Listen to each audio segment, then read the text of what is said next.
everybody, welcome to A Bite with E. I am so excited to introduce my guest today, Evan from the Thirst Project. What's up, what's up? How's hey, what's going thank you so much for being here. Thanks for having me. So to start with our bite, we are going to have some corn on the cob. Oh, slow roasted, that's what I'm talking about. Right? Straight from Swazi. That's right. So first off, why are we having this? Evan, why don't you share with everybody why we are enjoying this delicious corn on the cob with some paprika, some chili spices, salt, pepper, the classics. Yeah, absolutely. So corn on the cob is a pretty popular side dish in a really small country called Eswatini, or formerly known as Swaziland. And I work for an organization called Thirst Project, and we build wells in developing countries, one of those countries being Eswatini or Swaziland. So you could drive all over the country, and on the side of the road there's tons of stands with corn that's being cooked with different spices, and people are stopping all the time, and it's so cheap, like ridiculously cheap. Oh and so my gosh. Our teams will stop and we'll pull over and we'll grab some corn and we'll just keep going. Amazing.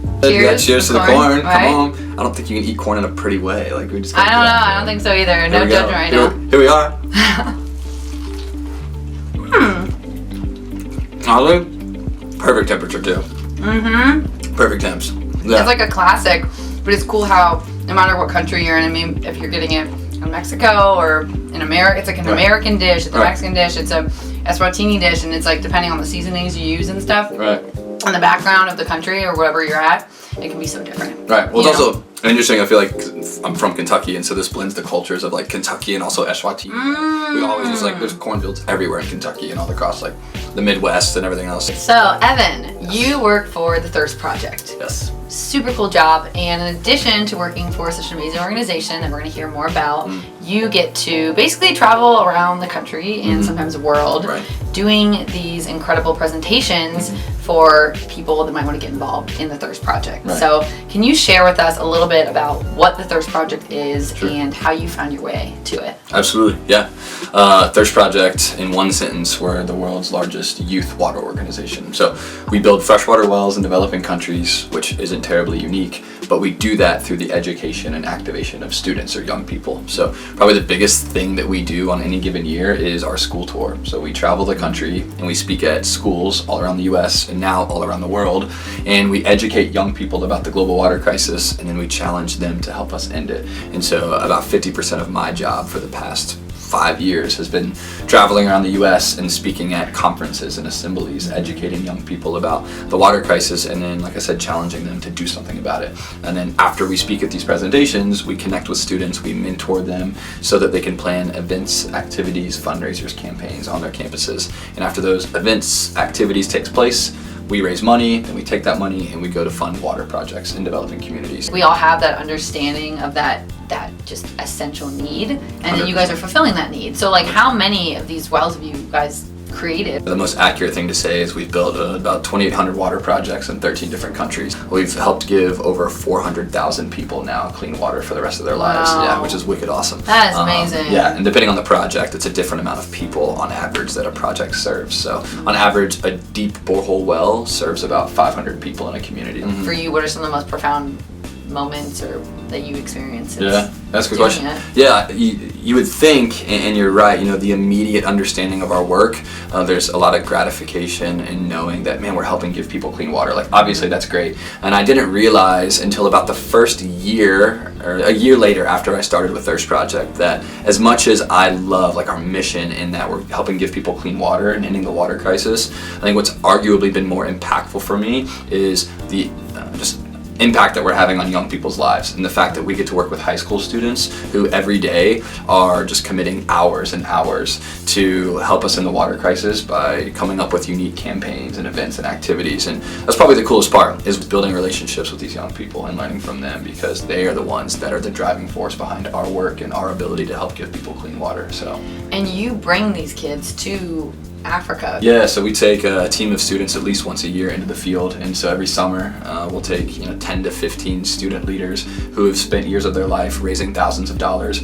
and we'll give them the opportunity to go into the communities that they have helped fund projects for, and they'll meet the people who are the beneficiaries of these projects, and we'll get to share a meal, and we'll get to share stories, and they'll hear from the people of the community about how clean water has changed their life, and it's really emotional experience. Honestly, it's pretty intense. What most often makes them go, whoa, like the difference, like when they get there, maybe expectation versus reality? Every community we go and visit, we ask, hey, can we go to your old water source? So can we go to the water source you used to rely on? And we'll go to these old water sources, and they're ponds, they're rivers, they're dirty mud puddles, swamps, like streams, and we'll see cattle there, and we'll also see other people collecting water that they're taking back to their homes, right, who are part of different communities. I think those moments really wreck our team, because we talk about it, we show pictures, but to see somebody collecting water in a pond, and 30 yards away there's a cow drinking out of that water source, or literally like 20 yards away there's cows who have stepped in that water, defecated in that water, like it's gross, right? Yeah. So to hear about that, and no, not just to hear about it, but to see it, it's just so impactful. And then the second thing is, a big part of our work when we go into the field is just sharing stories and capturing stories. So when we have community leaders who stand up in front of our team and they give a speech, and they're talking about people who have just recently passed away from cholera, but now nobody has had a waterborne disease since we've built a project, or kids who had to walk 9 miles to fetch water, but now they don't have to walk 9 miles to fetch water. It's those type of stories, hearing them from the people themselves, right, in the communities, not from speakers who are a part of Thirst Project, but the actual people living through the water crisis. It's intense. Media is so important. Even a short clip on like Instagram or YouTube, whatever it may be, can really convey a message so much better than even like an article or a picture did, because you're seeing like through the eyes of the camera that human connection. It's amazing to see 15-year-olds, 16-year-olds go to a country that 3-4 years ago most of them have never heard of, but also to take them to a place where they'd spent years of their life trying to fundraise to help give people clean water too. It's amazing. It's probably my favorite part of going to Africa now. It's not my personal experience, but living vicariously through students who are going to Africa for the first time. So. Yeah, and it's like such a cool way to teach the next generation to be leaders. It's not just our hope, but it's our belief that we will see the end of the water crisis in our lifetime. Really? Yeah, we absolutely believe it. In the last 10 years, it used to be over 1 billion people didn't have access to clean water. Now it's 663 million. And so in 10 years, what's happened is the global population has only increased, right? So we've only gotten more people on this planet, but we've been able to dramatically decrease the number of individuals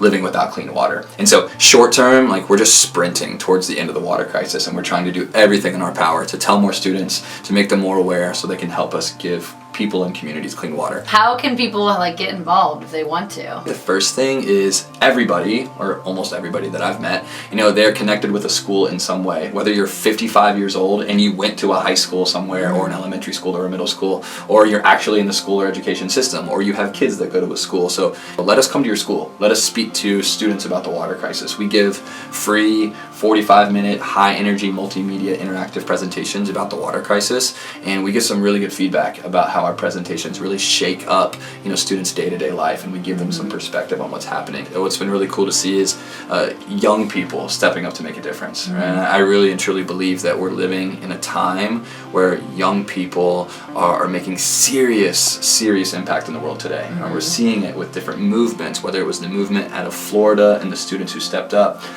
who wanted to be advocates for gun control, right? All over the country, we're seeing young people step up in amazing ways, and that's what we want to continue to see, is young people use their voice and mobilize and leverage whatever influence they have for good. So for any young people out there, know that you can make impact, know that you can do something today to help solve real world issues. So I love it. Thank you so much for being with us, Evan. Thanks for having me. You're awesome. That was a bite with E. Bite with E. Thirst Project. Come on. Thanks, guys.